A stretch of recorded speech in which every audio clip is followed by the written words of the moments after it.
Trinidad Junjun. Okay, the fifth special session of this Sangguniang Panlungsod is hereby formally called into order. We request the Honorable Herman Bisagon to lead a short invocation. Pasamantala tayo manibig at kailangan ng ating sarili sa ating sa ngalan ng mga na o Espiritu Santo.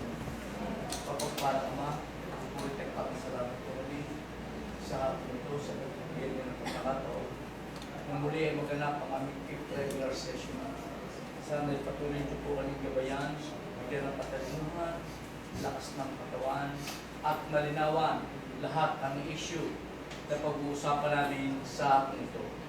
Inihiling namin ito sa iyo, nagabayan niyo kami, bawat isa, lalo-lalo na ang ating pangalawang punong lungsod, Vice Mayor Atty.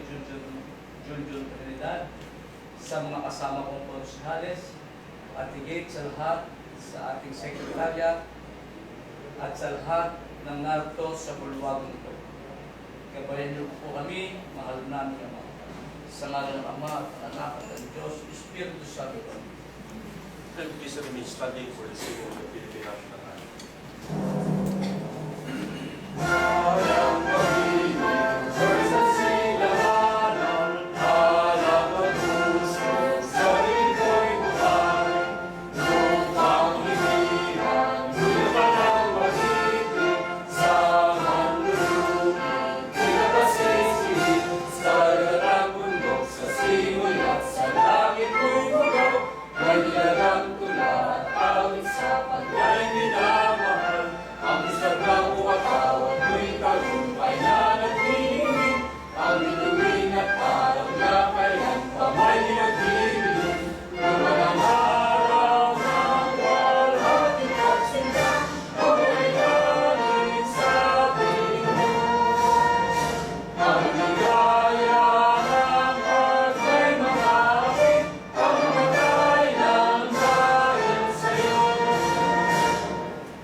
Secretary, please call the roll.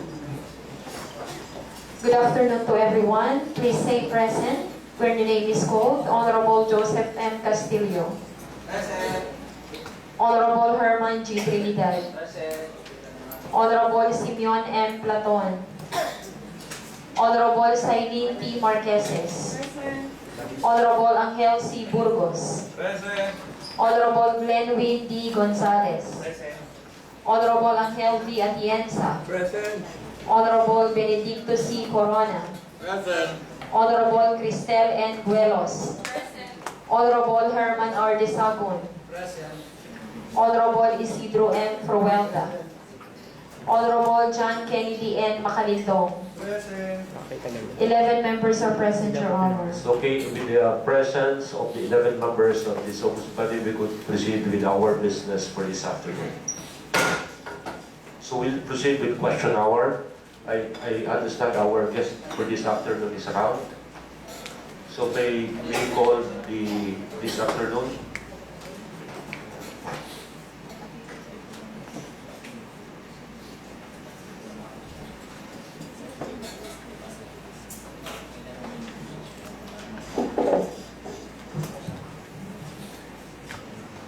Can you please read the name?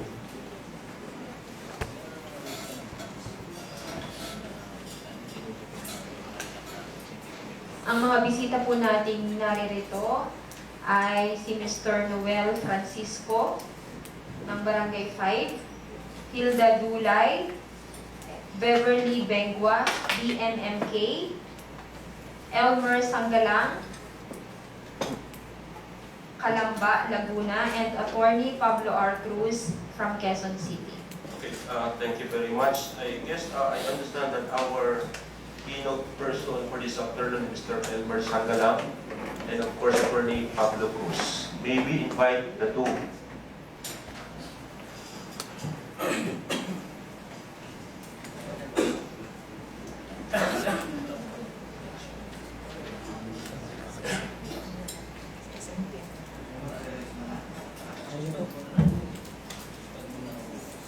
Okay, the Honorable Benedicto Corona is hereby recognized.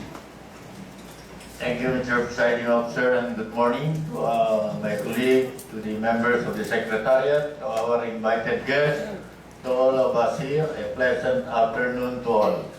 Mr. Presiding Officer, this representation respectfully moves for the suspension of our internal rules of procedure to accommodate our guests this afternoon. There is motion, any objection? No objection. No objection, the Honorable Apnala Chansa is hereby recognized.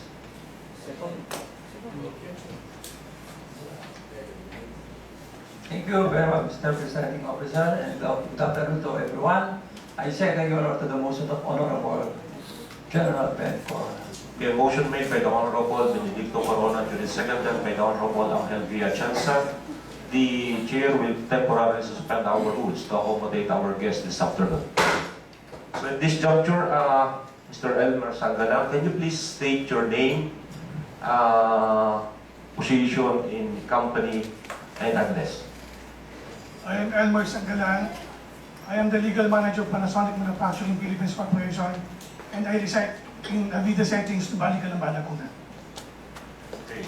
And the other one is Attorney Pablo Cruz. Just for this record, we know also the position of Attorney Pablo Cruz in respect to Panasonic.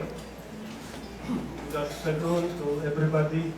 I am Attorney Pablo R. Cruz. I have my office as a law practitioner in Quezon City. And one of my clients is Panasonic Manufacturing Philippines Corporation. Okay, thank you, sir. So dalawang bagay po muna. Unang bagay na unang-una nagpapasalamat po kami sa inyong presensya sa hapong ito. At kasabay po nito ay gusto rin namin ipabot ang personal na pagpasalamat, lalo tigit ng Vice-Alcalde ng Lungsod sa tulong na ipinaabot ninyo. Ngayon po, kaugnay po nito ay meron lang kaming mga ilang bagay. Ito po ay medyo sabihin ba natin na very inappropriate for the moment, considering our present dilemma that we are not yet sure of what will be the fate of everyone considering the alert level of the volcano. But to our mind, this is one of the, this involves public interest. That's why we want to clarify. So para po sa inyong kalaman, noong pong isang Lunes, kami pong alkalde ay nagsabi na tungkol dito sa binigay nyo sa representasyong ito na 3 pong washing machine, na ito daw ay di umano ay donasyon na ibinigay ng kumpadre ng kanilang pamilya. At nakakalungkot lang ay parang napapunta kung kanino at nakuha. Sa katunayan ay yun naman mo ay nasa amin.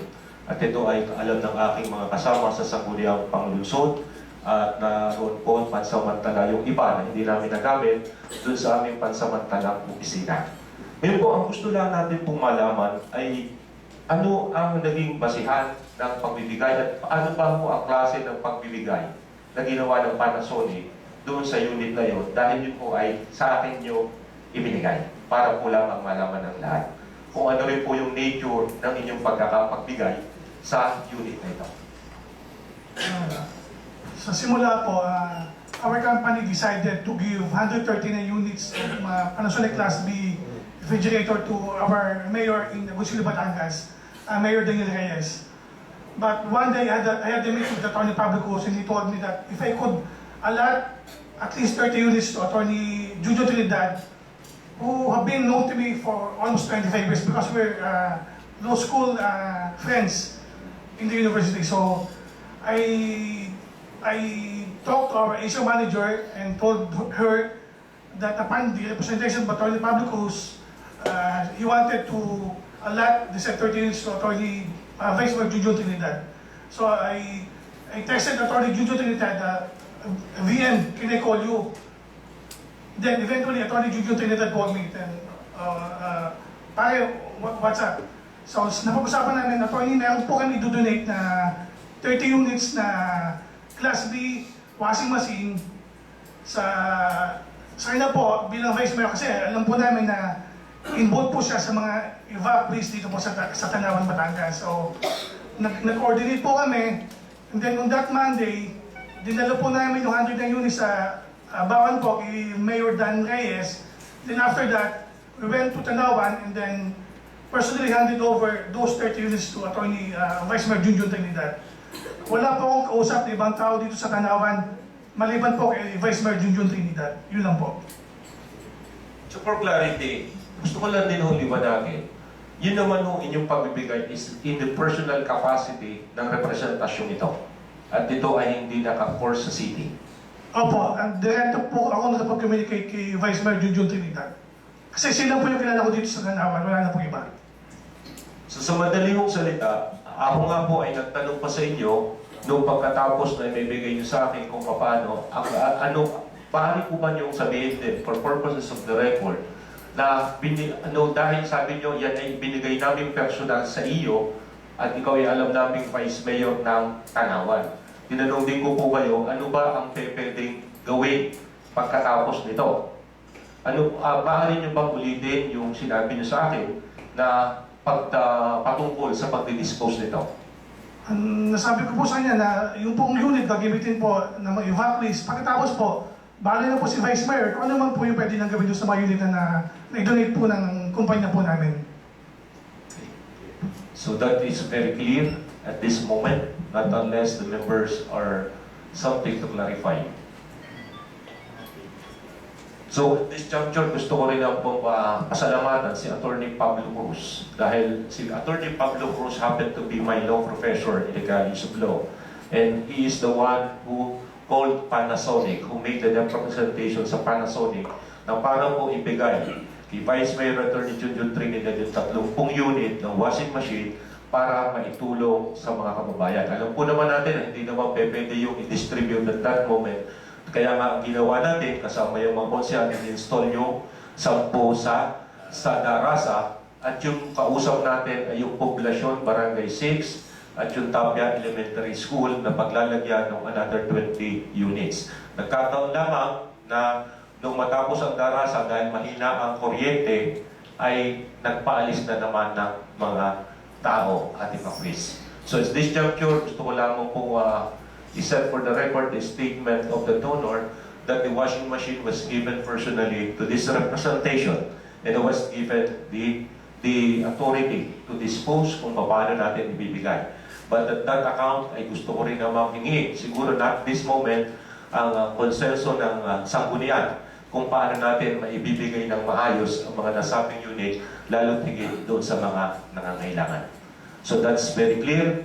Maraming salamat po, Mr. Elmer Sangguniang, the head of the Legal Division of the Panasonic, Attorney Pablo Cruz, the lawyer of Panasonic, sa pagbibigay pahalaga po ninyo sa, alam niyo po na talagang sa bilang pangalawang punong lungsod ay talagang kailangan namin ng ganon na parang maitulong. Ganun pa man, hindi ko po kahit po yung sinabi niyo na ito ay personal na ibinigay niyo sa akin, hindi ko po siya personal na kinit, bagkus ay aming ibibigay sa mga kababayan namin na lubos na nangangailangan sa ganitong pagkakataon. Maraming salamat po at kami po'y humihingi ng paumanhin na sa kabila ng inyong kabutihang loob na ginawa ay kayo pa ang nabala sa pagkakataon ito.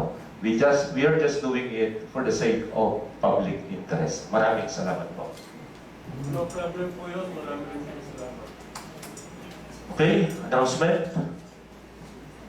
Being none, adjournment. The Honorable Joseph Castillo.